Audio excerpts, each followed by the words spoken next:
토트넘의 현재 감독인 엔지 포스테코글루 감독이 경질이 임박했다는 영국 매체의 보도가 나오게 되었습니다.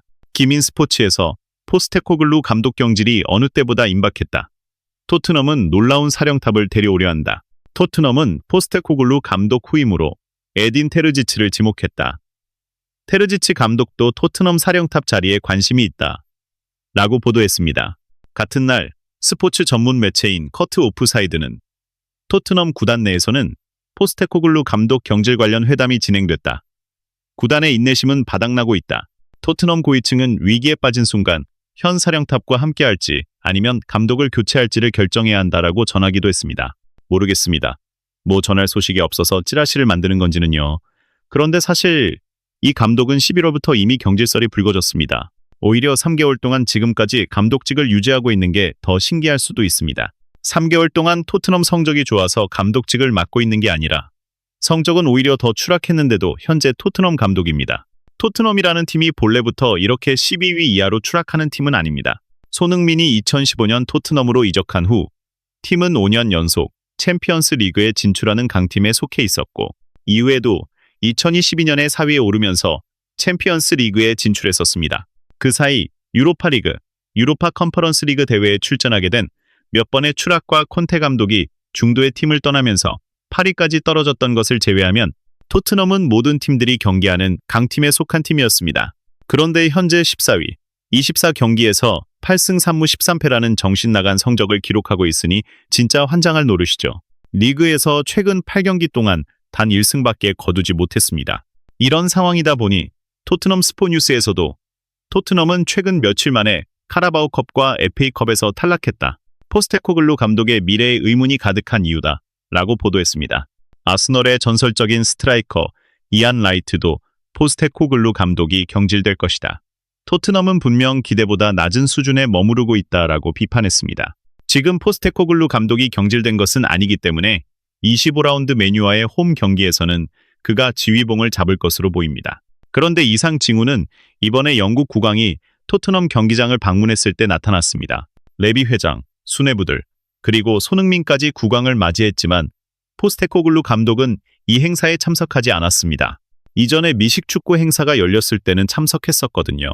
느낌이 좋지 않은 건 그동안 레비 회장의 결정들이 예상과 다른 타이밍에 이루어졌다는 점 때문입니다. 지금은 무엇이든 일어날 수 있는 상황입니다. 문제는 선수들의 사기에 영향이 갈 수 있다는 점입니다. 6년 전 레비 회장이 포체티노 감독을 경질할 당시 직전 경기는 강등권 팀인 셰필드와의 홈 경기였고 1대1 무승부를 기록했습니다. 그리고 바로 휴식기가 있는 사이에 경질해버렸습니다. 이미 물밑 작업이 되어 있었는지 무리뉴 감독이 토트넘을 맡으며 세상을 깜짝 놀라게 만들었죠. 그런데 지금 포스테코글루 감독의 경질 타이밍은 좀 애매합니다. 리버풀에게 패배했다고 경질하는 건 이상합니다.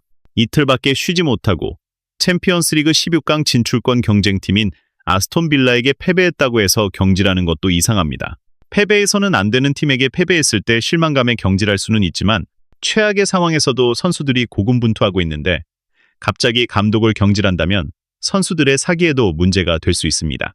레비 회장은 이미 포스테코글루 감독에게 신뢰를 보였기 때문에 경질하는 것을 원하지 않을 것입니다. 경질하는 순간 또다시 위약금 폭탄을 떠안아야 하니까요. 정말 부상자가 이례적으로 너무 많아서 팀이 작동하지 못한 것이라고 믿고 싶을 것입니다. 경질 타이밍도 너무 좋지 않습니다. 콘테 감독이 스스로 물러났을 때는 계약이 2달 남은 3월 말이었습니다. 2달을 다 채우지는 못했지만 큰 리스크는 아니었습니다. 그런데 포스테코글루 감독은 너무 애매합니다.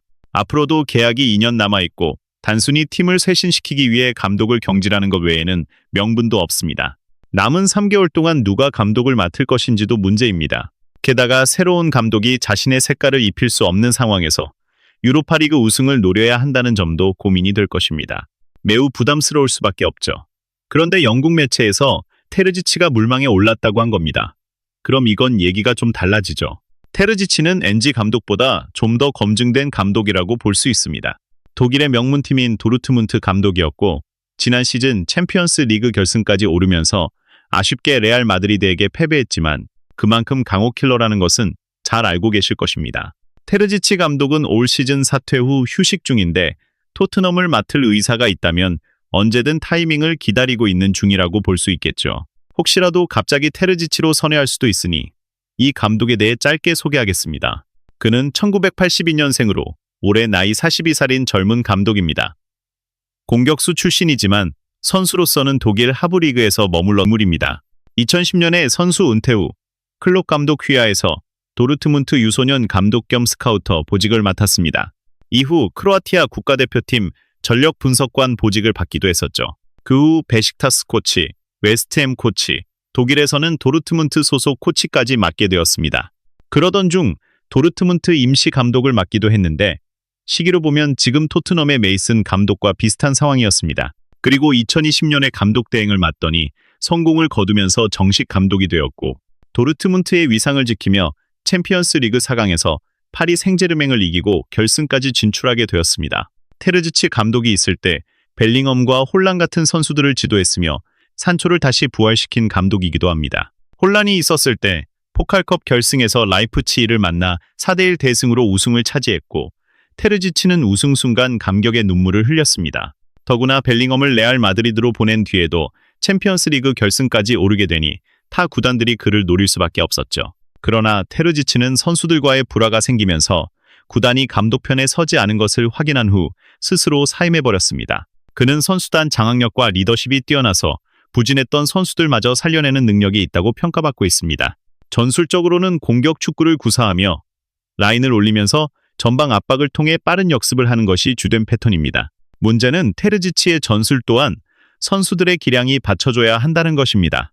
압박을 하든 압박을 당하든 그런 상황에서 유연하게 대처할 수 있는 능력이 기본적으로 장착되어 있어야 하는데 그렇지 않다면 실패할 가능성이 큽니다. 사실 지금의 지볼트와 비슷한 상황이죠.